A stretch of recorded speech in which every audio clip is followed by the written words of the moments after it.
Welcome home to USA Global TV and Radio. Ours is a place where dreams take flight, voices are heard, and stories are shared. This is where cultures meet, connections are formed, and ideas are transformed into action. This is your destination for authentic storytelling, diverse perspectives, and meaningful conversations. We're where global stories unite and bridges are built beyond all borders. Discover our world of education, entertainment, hope, and inspiration. Together, we're building bridges worldwide. Subscribe to our USA Global TV channel and download our USA Global TV app. Be our guest or join our team. Visit usaglobaltv.com. With heartfelt thanks to our executive producer, Dr. Jacalyn Kerbeck, music scored by Yifei Tang from Cloud Road Music, creative direction by Paul Garcia, and I'm Al Cini, and I'm very proud to be part of the USA Global TV and Radio family. So join us here at USA Global TV and Radio. Make us your home for global connection. All rights reserved. This video and its contents are the exclusive property of USA Global TV and Radio. Unauthorized use, duplication, or redistribution in any form is strictly prohibited. Thank you for being a part of our global community. Let's inspire together. Hello and welcome to another fabulous episode of The Business Show here on USA Global TV and Radio. I'm Dr. Jacalyn Kerbeck. I'm going to be introducing my co-host, and then we have a fabulous guest. So my question for you is your business truly being guided by strategy, or are you operating on instinct, habit, or what's always worked before? We're going to explore this and so much more as we get into our show today, why every company needs an advisory board. First, let me introduce my co-host, dear friend and mentor. His name is Al Cini, and we have been working together in television since 2019. He has been part of major networks across the world. Most of them have 3 or 4 letters. Figure it out. I'll give you time. In the meantime, he is one of the co-founders of ProFit for Teams. Let's welcome Mr. Al Cini to the program. Hello, Al. Good to have you. Dr. Kerbeck, it's always a pleasure. Thanks for having me today. Thanks for coming back again and again. So before we get into our topic, what is it that you do at ProFit for Teams, and how can you help people?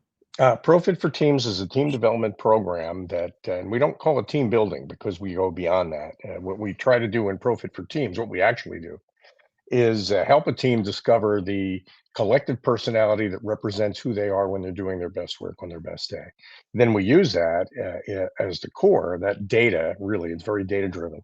We use that as a core for a series of workshops that align everybody with each other, and not just with each other, but also with the goal that they're trying to achieve. And it's very accelerated and it's very scientific, but the science is hidden under the hood, and it's a great experience. And that really is what ProFit for Teams is about, and easy to find. So I hope people will reach out. I also want to say too that there's an element in ProFit for Teams that was added, let's say, a couple of years ago when we expanded the model a little bit from an earlier version. And Lisa Manioki helped discover it and take advantage of it. It's called the connector element, and our guest today embodies the connector element. Candida Cisak is the center of the business universe in the Philadelphia area, and has clients, in fact, all over the country, and knows people all over the world. And she is the ultimate connector. She's the person who, when you tell her you've got a problem, can find the people who can help you solve it, can offer the solutions that can make the difference. And that's what made it possible for her to assemble a mission impossible team of people in eLab, a huge portfolio of potential advisors for companies to help them in a wide variety of topic areas. And that's why I'm looking forward to this conversation. I'm super excited as well. And for our viewers, we do have the website up and we will be sharing the link. So I did have the opportunity with you. I think we did interview her a number of years ago, didn't we? Maybe in 2020, 2021?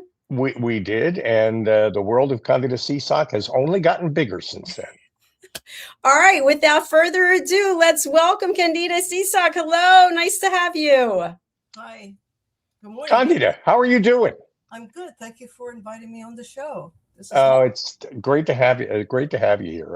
Listen, Well, does connector describe you? I mean, you've got more friends and associates than any other human being I know. And you know enough about each of them to be able to pull them together to solve problems for people. It's amazing to watch. So maybe you can tell us a little bit about ELAB, which is the um, Purpose of this? solutions firm that you've created. Yeah, no, ELAB came about in 2014, October 17.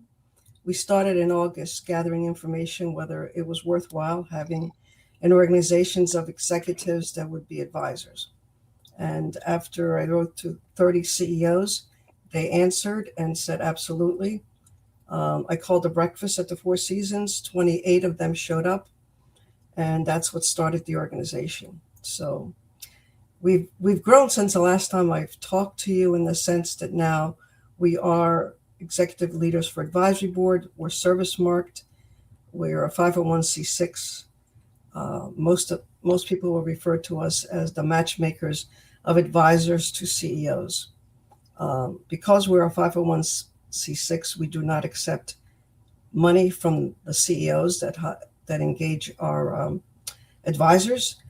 We only have dues for the advisors during the organizations, because we provide different programs.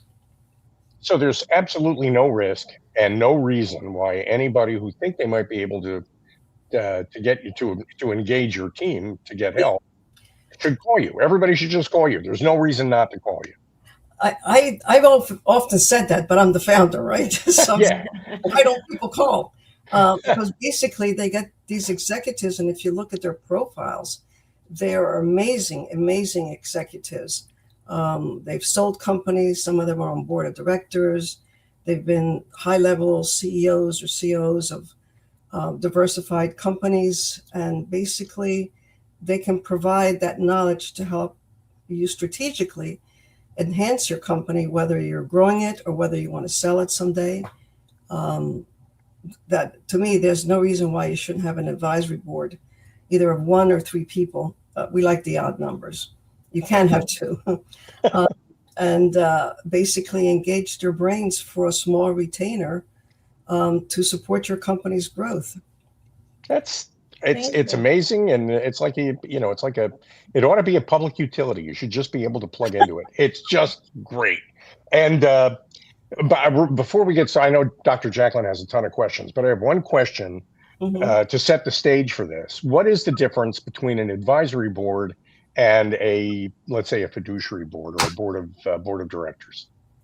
A fiduciary board is that. It's governance and fiduciary. Hmm. Basically, it's a different liability, et cetera, et cetera. An advisory board is you hire or you engage these advisors to help with the strategic growth of your company through operations, through financials, through sales. They advise you. They're not governance, even though all of us take it personal in a sense. We try to govern, but the fiduciary part is not there. Oh. Even though, again, if you've been in business, you always have an element of governing your board and being responsible fiduciary for the CEO and the growth of the company. And so an advisory boards come and go, and they change they could evolve over time as your needs change. It depends. Yeah. It's if you change your advisory board every 3 years, you're not getting the value.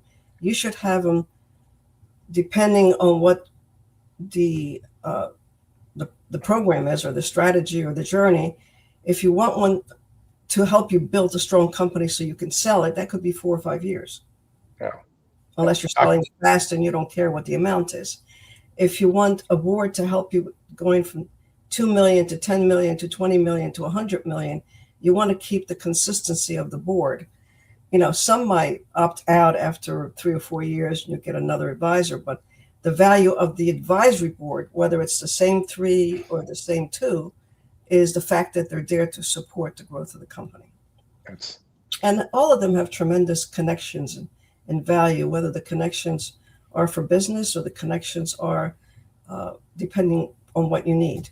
Like I have a situation now, they need a CFO. Well, there's some that we work with that we're very comfortable with. We know they have good business sense besides financial sense. So when you get an advisor to tell you, look at these 2 people, they might be good for your company. You know that they've tried them before, they've used them before, and they value the work that they bring. That's great. Thank you So, for Dr. that. Jacalyn, you can call Candida. Yes, absolutely. So I've interviewed thousands of business owners, and one thing, the theme that I hear commonly again and again is that they're not willing to give control away in any manner. They're just micromanaging every single aspect. So the thought of an advisory board might be a little overwhelming. What would you say to them about how to break through this and really embrace having an advisory board? Great question. When an advisory board advises you, you don't give up control to them. It's not a board of director.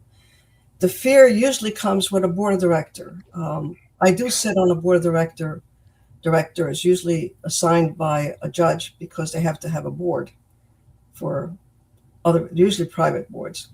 But a board of advisors, you choose those advisors as an extension of what you need to achieve. And you probably can't even afford to hire one of them directly. So the fact that they will do it on a retainer and give you the advice necessary for your growth, which should be strategic, it should be operation, financial, people, and so forth, I can't understand why somebody would say, I don't want to give up control. As a founder of a company, you don't give up control, but if you don't have the best independent advisors around you, you could lose traction. And I have so many stories that I won't bore you with, and I have so many good stories. They're not boring. How many people in eLab? How many resources can you draw on to build an That's advisory an board? intrinsic question. It doesn't matter what I've been doing for the last 12 years, and we're our 12th year, is that I lose 3, I gain 4. So it always runs between 40 and 44. Maybe it's my lucky number. This year we have a new chair. He was on the board with us, and we decided the founder decided she needed to just be the founder and not the CEO. So we have a new chair, and he's driving the organization, new thoughts, new ideas. We had our 10th anniversary. We're having our 12th summit. I just never understand why people don't have advisors. Well, what are the maybe we need to educate them. What are these 44 people that work in eLab? What are their specialty areas? Give us a quick summary. Okay. They don't work in eLab. No, I know they're assembled into eLab. Members of eLab. But what do they know that the typical CEO doesn't know and that they can help with? Well, unless the typical CEO has 30 years or more experience, and unless they've bought and sold companies, unless they've been CEOs or COOs or CFO of corporate, they probably don't know as much as these guys do. Guys, girls, whatever you want to call us. These advisors are well informed on a company. They get to know your company. They get to advise you. They're independent thinker. They're not, they're on a retainer, so it's not a salary. They're not singing the same tune.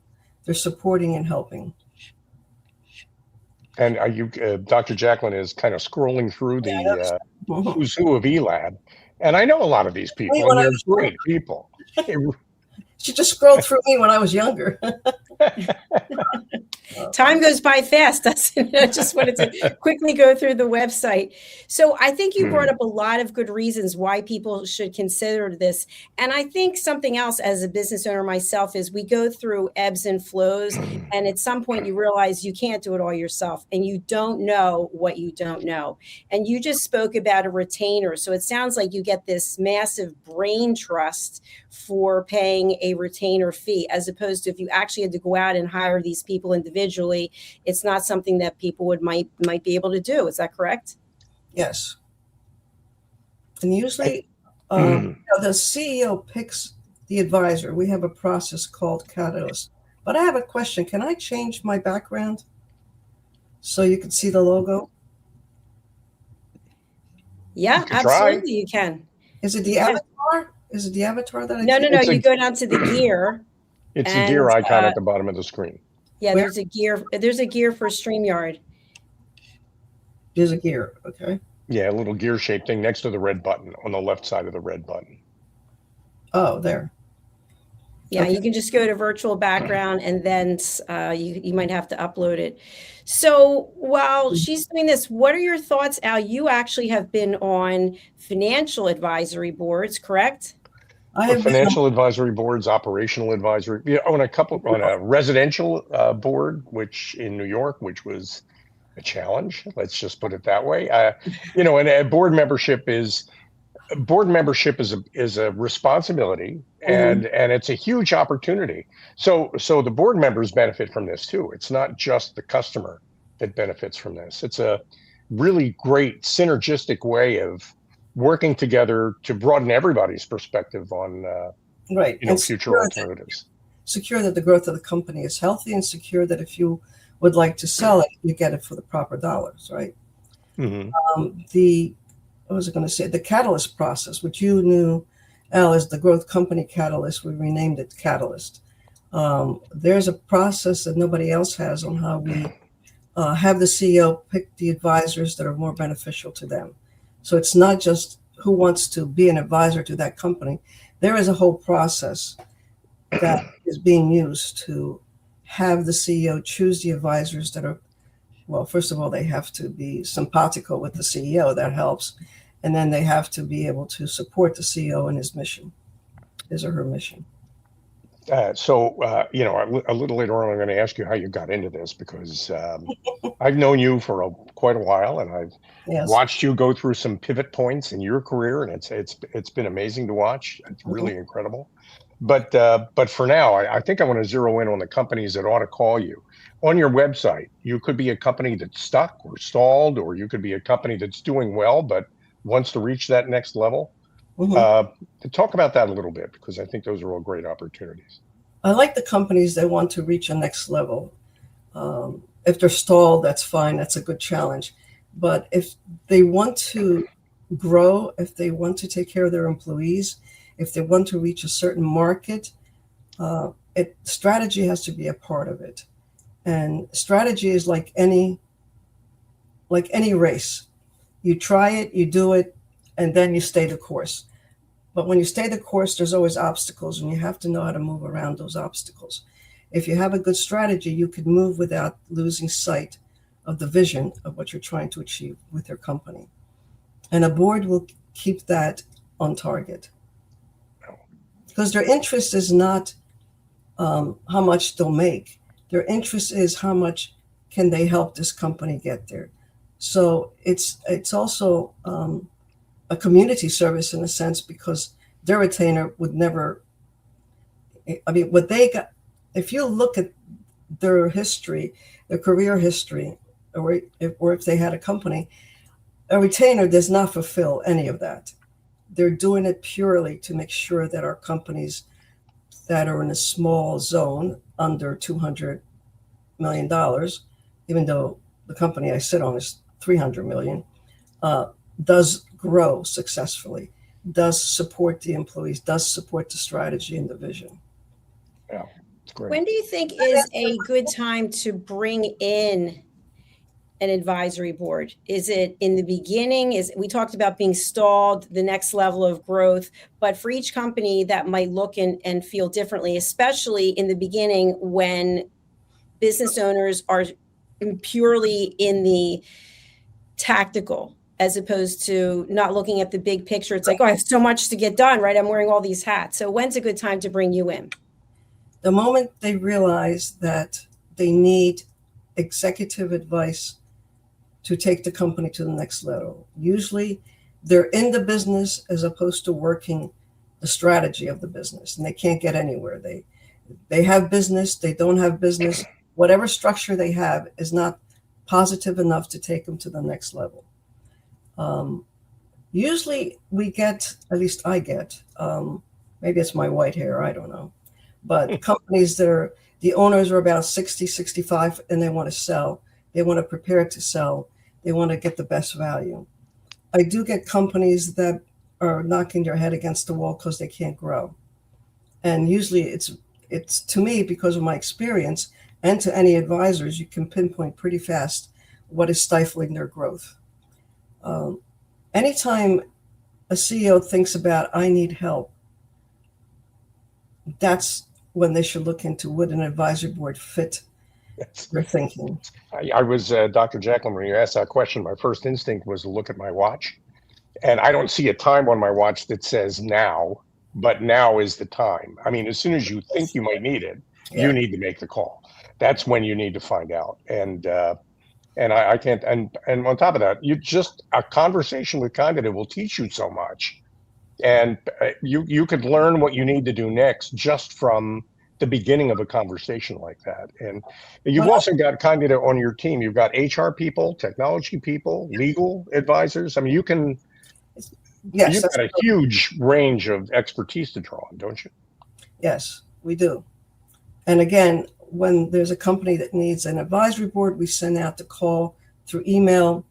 It is a private process until we have the mix of 6 to 10 people that think they can help that company. And then we go through a process there, and then go through a process with the CEO. After that process, which is all together on Zoom, the 6 advisors that match closely what the CEO is looking for, then the CEO gets to talk to the individual advisors, and they get to pick either 1 or 3, depending on the size of the company. So we guide them throughout the whole process, but they choose what's best for themselves. And from the other perspective, what if someone's watching today and they're thinking, oh, I'd like to join her team. I'd like to join eLab. How do I get considered to be an advisor? I usually get an email or a connection from somebody I know that says, I'd like to be an advisor. I looked at your site. It usually comes from a friend or a colleague. And then I go through my own screening. I call it my Italian screening. We have a conversation as opposed to, it's not an interview. Most of them are so well educated and executives. It's not an interview. It's a conversation of what they're looking for and what value they can get from the organization besides the value they can bring. And then it goes to the board. 3 members of the board have their conversation, which is always different than the founder's conversation. And the person decides whether it's good for them or not. And then we go through a welcome process, so forth and so on. Great. And whenever they have their meetings, they always have their meetings in a nice place with great food. So it's a terrific social opportunity as well as a terrific professional opportunity. And we're back to having 2 or 3 lunches a year. And the summit is November 6th at the Radnor Hotel. It's very nice. Very nice. And so, Candida, when you were 6 years old in Italy, and everybody else was playing with dolls and trucks, you were thinking someday you're going to found eLab, right? I mean, this started when you were. Catch us up on the whole history of how you ended up creating this terrific organization. I had a company, CTS Associates, and I've had 3 companies. One I sold to Deloitte back in the 70s.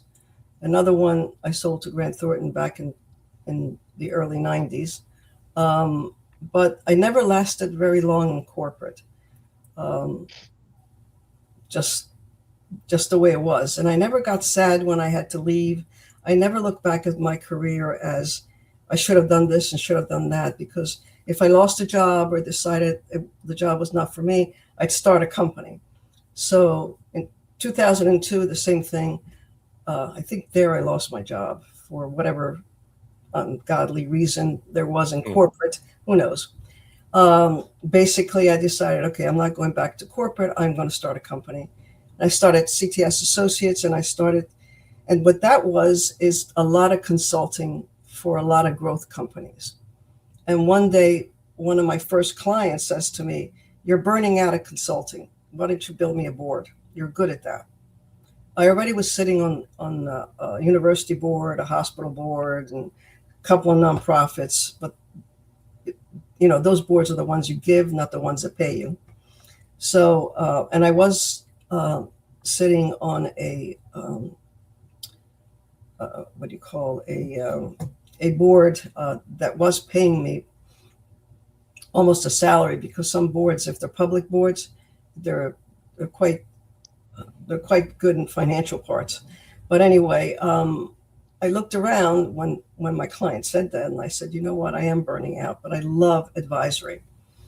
I don't love doing the work anymore. I just want to advise people. And I decided, you know what, this is probably a good time to figure out if any CEO would love to have an institution, a community, a service that lets them pick their advisors. It's just not ad hoc. So I wrote an email to 30 CEOs of large companies. 20 of those large companies, 10 of them were $100 million companies. And they said, what are you waiting for? That was their one-liner, just even though it might have been a sentence. And I talked it over with two people that helped me at the beginning, Renee Smith and Larry Evans.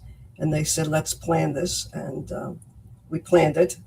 And I invited them to lunch. No, it was breakfast at the Four Seasons, the old Four Seasons, where the fountain is. And 28 of the 30 came. And that was October 17th. It was a Friday. Wow. From there, when that Four Seasons closed, we went to the Rittenhouse. We followed the same breakfast procedure. We brought in speakers. I realized pretty fast that I'm quite good at starting things, and I'm also very good at saying, I can't take this any further. Why don't you chair this? Why don't you chair that? Why don't you chair this? And that's how I ended up having a board with chairs that basically headed different parts of the organization. Yeah. Well, really, most people are more intelligent than I am. I'm just. I'd argue with that, but not here. We don't have the time. There are two superpowers that we're identifying here that I've always known Canada to have. And one of them is the ability to pull great people together. She is a natural magnet for talented people to get to know each other through her. That's the first superpower. And the second is she's brilliant at aiming them at something. After they're all pulled together, it's not just about having a party. It's about pulling these people together so that they solve problems for other people. And that's always been a gift. And eLab is kind of like the pinnacle of, I think, of all that, because I've never met a more talented group of people, more focused on solving problems for customers. You know, what's interesting, I don't write down who I need to connect to who. For example, I was in a chocolate shop because I love dark chocolate. And I ran into someone that I helped 15, 16 years ago. And he says, do you remember me? I said, yes. I helped you connect with so-and-so. He goes, do you remember my name? I said, no. And he started laughing. He says, you remember who you connect to whom?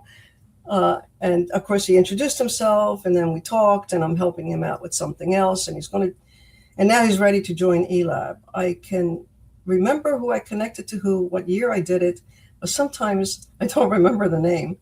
That's funny. Yes, we all have our limitation in the memory end of it. And I never write down, if I meet an Al senior and say, Al, you should meet this person.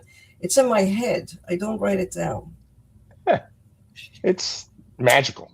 That's a real talent. Yeah, absolutely. Really is. I recently had the opportunity to speak to a group of business owners, and the one thing that they had in common was they weren't able to get repeat clients, so that they didn't have a connected strategy where people were continuously coming back. And it seems to me that an advisory board can actually zone in on where they're missing the mark. Is that correct? I know exactly where they're missing the mark. Yes. Tell us more. Well, if the clients aren't coming back, that means you don't have a good process to retain those clients. You always want to retain the clients that you want to retain. The ones you don't want to retain, that's okay, let them go. Because they burn energies when they're not good clients for you. You want to retain the good clients. There has to be a process. You call it marketing, calling customer satisfaction, call it whatever. But without that process, and it has to be consistent, and it has to be valuable on how you do it, and it has to be real. So there are processes to help you do that. Excellent point. Thank you.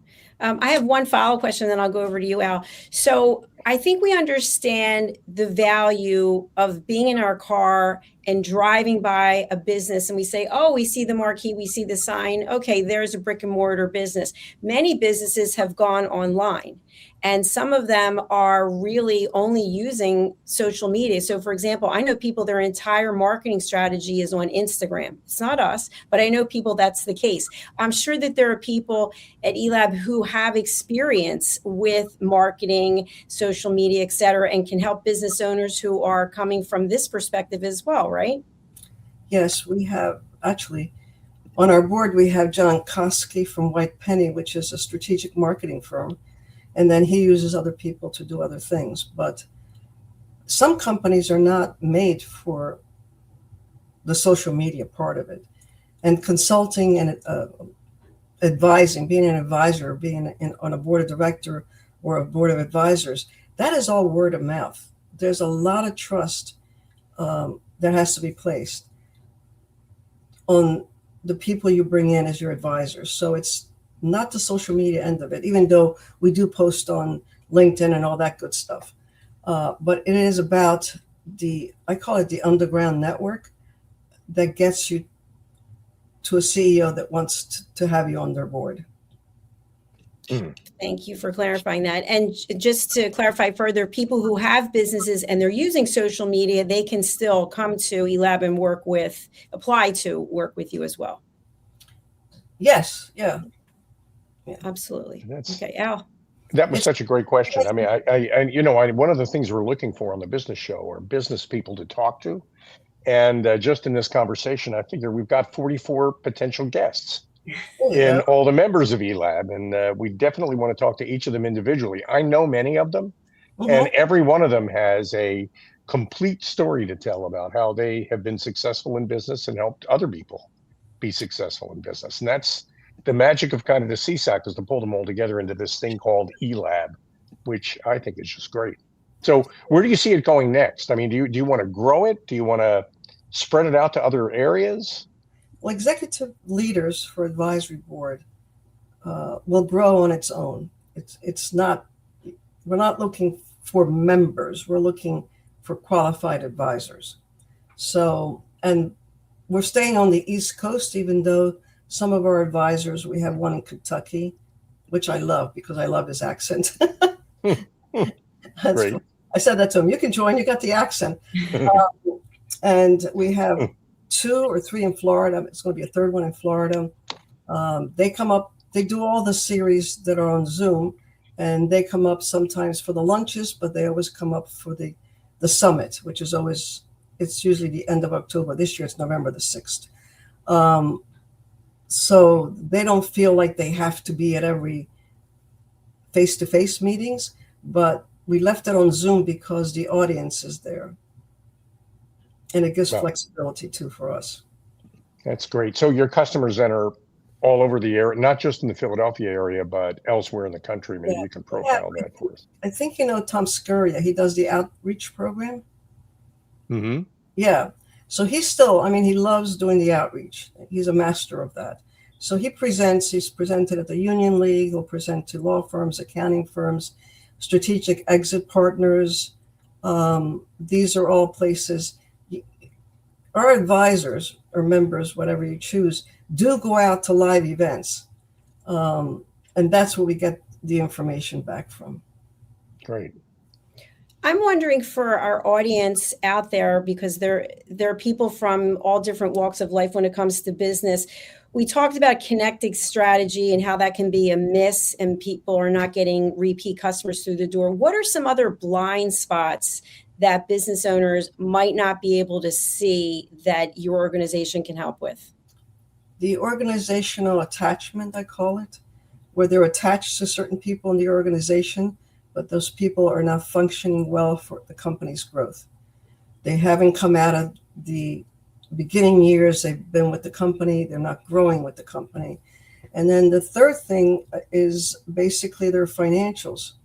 They don't seem to, I'm not sure if it's well informed, or they don't seem to understand that the financials belong to a company that can do your bookkeeping, your accounting, whether it's an interim CFO, usually a small company has an interim CFO, that knowledge is valuable to the advisors to help them make decisions. That, it's just occurred to me too. I mean, sometimes people know why it is they might need ELAB, but often people don't exactly know why it is they need ELAB. They, and like you said, Candida, they have blind spots, people in the organization that they like, that they're friendly with, who are good friends, but not necessarily good resources in the And company. they're not good to lead the company to the next level. That happens. So some changes sometimes have to be made there, and you can help with things like that. How Yeah. about ego? How often do you run into an ego problem? And I notice you're smiling a little bit. How do you manage ego in a love my situation like clients, but I don't think they would hire me unless they had an ego. that? Okay. The ego, and I think they're all multitaskers. I don't think they know how to do one thing at a time. So they usually have great egos. But as long as they're good people and they take care of their employees and have a good strategy, they can take all the credit for anything I say and keep their ego going. I sit on an advisory board that has a board of director, but I've always been the advisor to the CEO. And the CEO keeps me on the board of advisor. There's two of us on that board. The other person passed away. So, and they have a board of director. So once a year, the board of director allows us to step in and listen to the end of year board of director, whatever, which I find interesting. So there's lots of combination of having the advisors for the CEO. I've had CEOs that have gone through personal problems that I've helped them out with, or medical problems, because I sat on the board for 25 years and I've had medical practices as clients.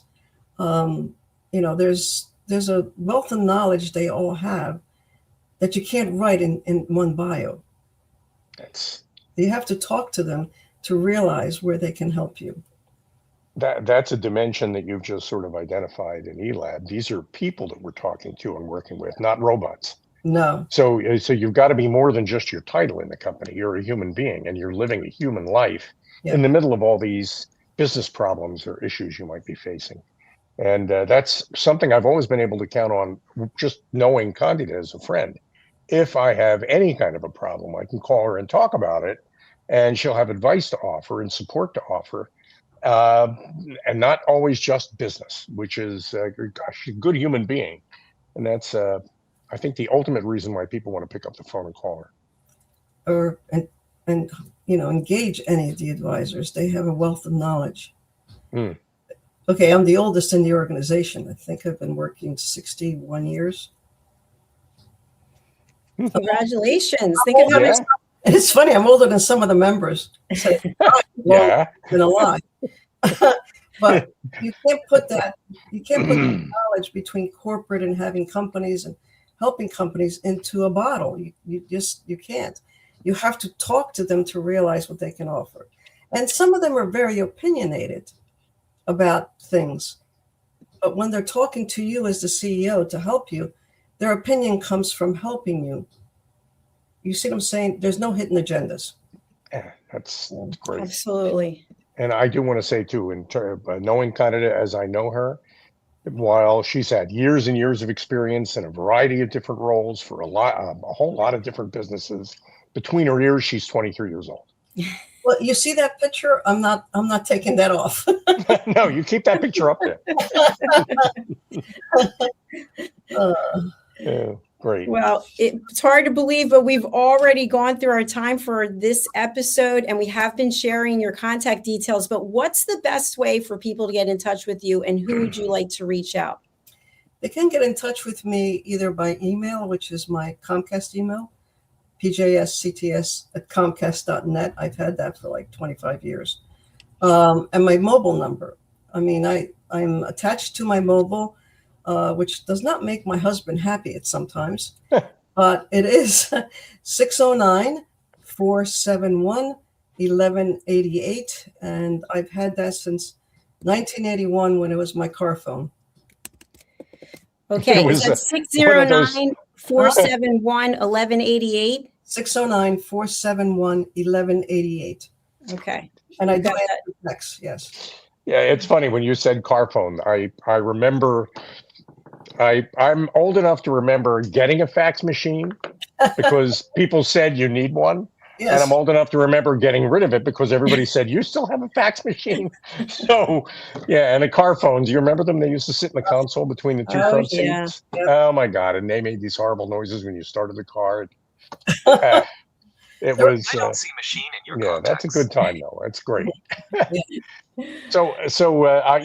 Candida, it is just a pleasure talking with you always. And I really do strongly recommend from my own experience. This is a person you want to get to know. I have your number on speed dial. Yeah, I Other know. people, other people, She's other like, could people you ought to lose it, consider Al? that. Stop calling so much. No Yeah. kidding. Yeah, Especially when he jeez. calls and doesn't want me because he sat on the phone or something. Well, Well, again, the number is 1-609-471-1188. And we don't have the email address, so if you could drop it in the chat, that would be great. But thank you again for being here today. I really learned a lot, and we appreciate your sharing and hope that you'll come back and see us again. I'm typing in my email. Perfect. perfect. Al, over to you. I remember this phone number, remember this email address. You may not know it, but you already need them. You already need them. You've got to call her. You've got to reach out to her. You've got to find out how eLab can help. If you're a business owner, and I think Candida makes a great point. Your company might be very small. There may not be a lot of people in your company. You may not be making a lot of money in your company, or it might be a large company. It doesn't make any difference. You can benefit by having advice from people who are experts in various areas.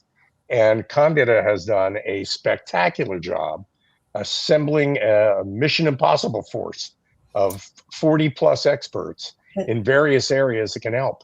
So And reach out to her. So, Al, one more thing. If eLab is not for them, I can introduce them to other people that might be good for them, whoever they are.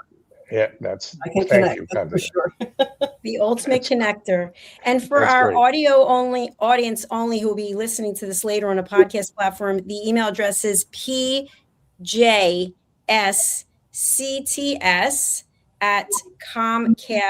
pjscts@comcast.net. All Yeah. right.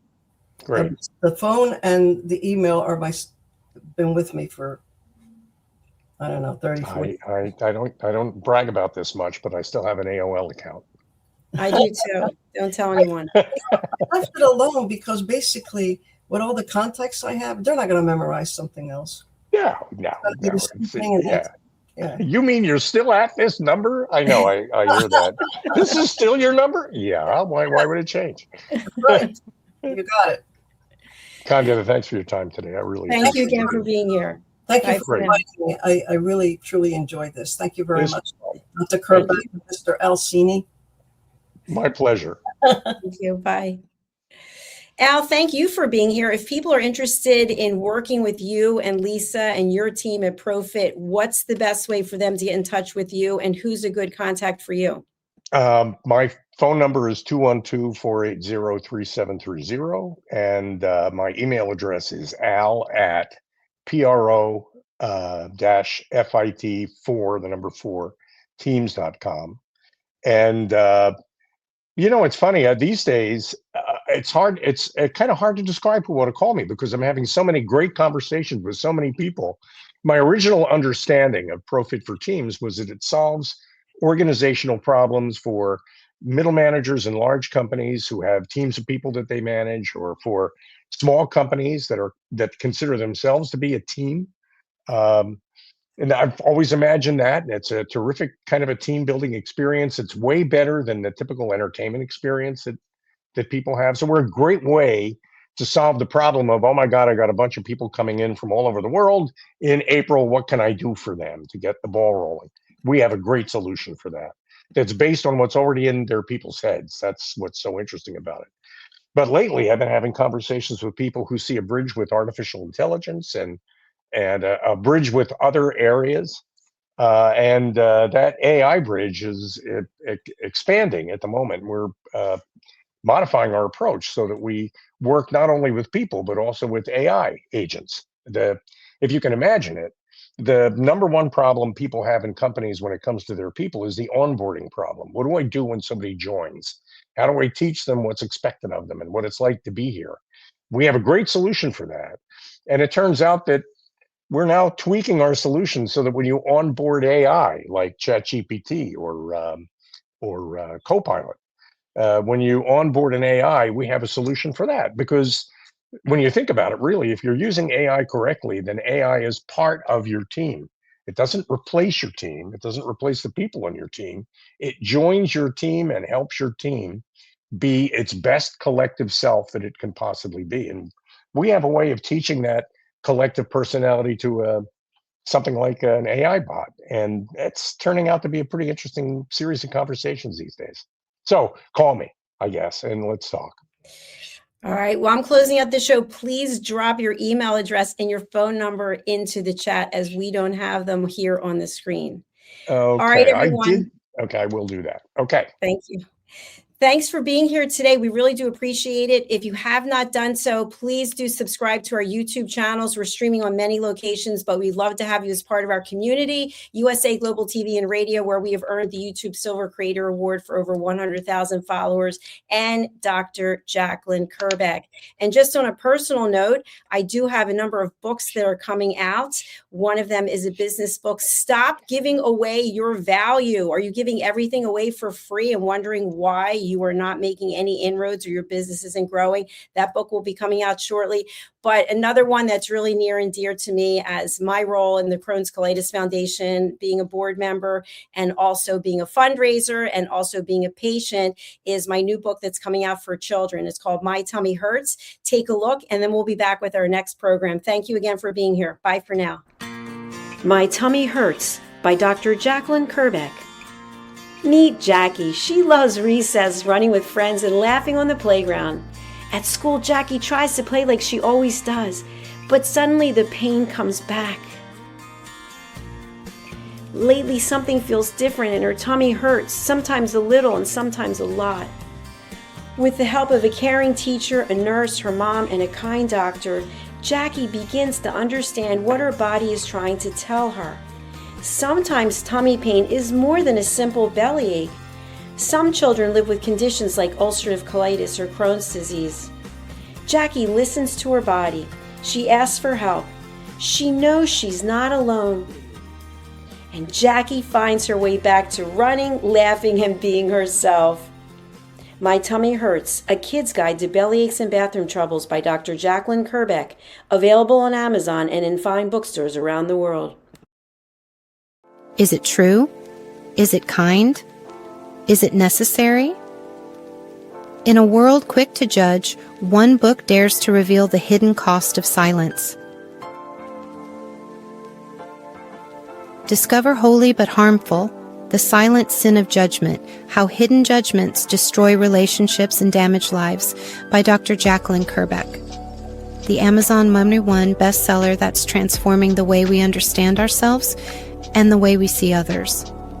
Pick up the companion workbook to uncover your own hidden judgments and learn how to break free from them. Available now on Amazon and at fine bookstores worldwide. USA Global TV and Radio proudly presents Tracy Cram-Perkins, a dementia caregiving survivor teaching how to balance care with peace of mind. #1 resource for dementia caregivers. It's the book Dementia Home Care: How to Prepare Before, During, and After. Over 17,000 copies sold of this must-have guide. And now a testimonial from Tracy Smith. If I was to describe this book to someone who is going through a similar situation, I would underscore how important it is to have some sort of a tool or a guidebook to help you through certain stages. And there's so many, it's such an unknown topic to the average person. And to have this as a reference is essential. It's going to help you get through it personally, as well as help your loved one manage. To learn more, go to TracyCramPerkins.com. Tracy Cram-Perkins is an award-winning author. She's also the host of Dementia Home Care television show. Watch it here on USA Global TV and Radio. Thank you, viewers and listeners of USA Global TV and Radio, for joining us today. We're honoured to have your time and attention as part of our global community.